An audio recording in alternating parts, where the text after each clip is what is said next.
Le journal du Off. Notre rendez-vous avec le service politique d'RMC, incarné brillamment toute la semaine par Cyprien Pézeril. Bonjour Cyprien. Bonjour Charles. On va s'intéresser ce matin aux coulisses de la campagne d'Emmanuel Macron entre le président et le candidat. Deux casquettes pour une même personne et un subtil équilibre à trouver. Oui, un équilibre instable. Même exemple, hier matin, c'est le porte-parole du gouvernement qui a confirmé une information sur le programme du candidat Macron. Écoutez. Donc effectivement, dans le programme d'Emmanuel Macron, il y aura la proposition d'allonger l'âge de départ à la retraite et donc de le passer progressivement à 65 ans.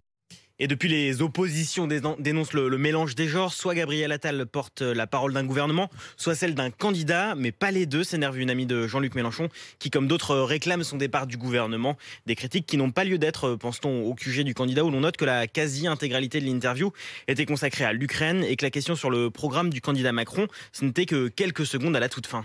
Oui, et puis le camp Macron se défend de tout mélange des genres, notamment pour les dépenses de campagne. Les dépenses du candidat ne sont pas celles du président. Voilà ce qui explique son équipe qui met les choses au clair.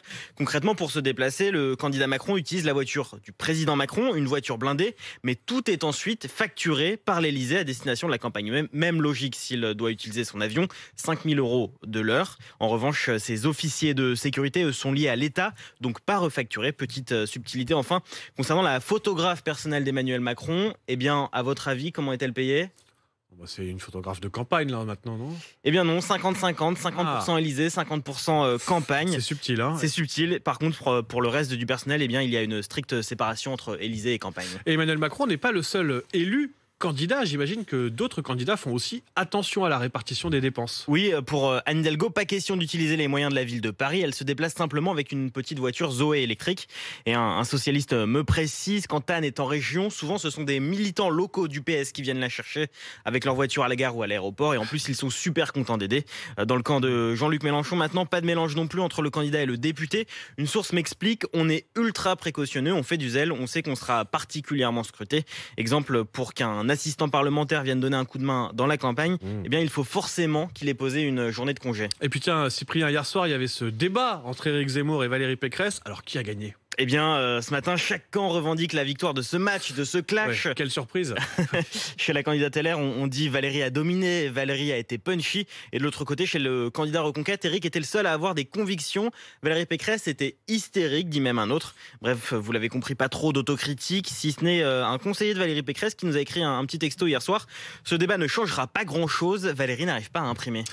Sympa ce proche de Valérie Pécresse. Et puis c'est marrant, dans le camp Éric Zemmour, le mot hystérique dès qu'on parle d'une femme, oui. C'est assez systématique. François Hollande qui lui va bien soutenir Anne Hidalgo. En meeting le 22 mars prochain à Limoges, une date qui a pris du temps à être calée. D'ailleurs, souvenez-vous, l'ancien président, fin janvier, laissait même planer le doute sur sa possible candidature. Écoutez. Pourquoi vous ne vous représentez pas aux élections présidentielles ? Pour l'instant, je ne suis pas candidat, tu as remarqué. Mais comme ça va pas bien, c'est vrai qu'on pourrait se dire, est-ce qu'une candidature de plus serait utile ? Je ne sais pas. Voilà, à l'époque, tout était dans le pour l'instant. Depuis, il reste donc bien dans sa famille. Alors, est-ce que c'est un soutien de poids pour Anne Hidalgo ou pas ? Un conseiller n'est pas convaincu. Écoutez ce qu'il me dit. De toute façon, François Hollande est persuadé qu'autour d'Anne Hidalgo, nous sommes tous des buses. Et donc, on vous coche la date, 22 mars, Anne Hidalgo, François Hollande à Limoges. Et puis, tiens, un bus de campagne pour Jean Lassalle. Oui, qu'il a loué avec un toit ouvert pour se déplacer de ville en ville. Ça nous permet d'attirer l'attention et de ne pas avoir à payer de billets de train, explique l'entourage du candidat. Le candidat qui d'ailleurs vient tout juste d'obtenir le prêt pour financer sa campagne. Donc soyez vigilants sur la route, vous croiserez peut-être Jean Lassalle et son toit ouvert, son bus toit ouvert. C'est ça aussi la campagne. Donc vous savez tout le matin sur RMC Story. On va tout de suite écouter les meilleurs moments d'Apolline Matin.